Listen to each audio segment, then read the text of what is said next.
I am a co-owner of Dasha Barbours Southern Bistro. My wife and I, we began it back in 2013.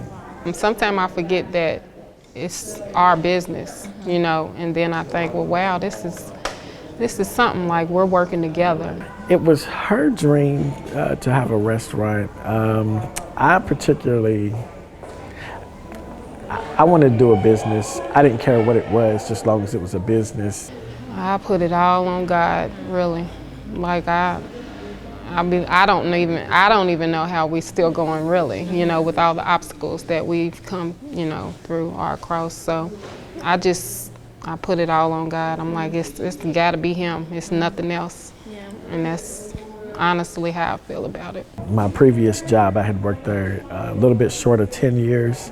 They put me through business school, paid for it, and then they wasn't promoting me the way that I was pleased. So I told them I was going to leave, and they didn't care. So I left, and so she had the fortitude to want to cook, and I said, I'm down. And so that's where we started perfecting our craft.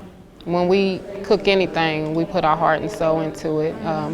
Every ingredient, everything we use, we try to use the best of everything, to make sure that our customers get a good product and,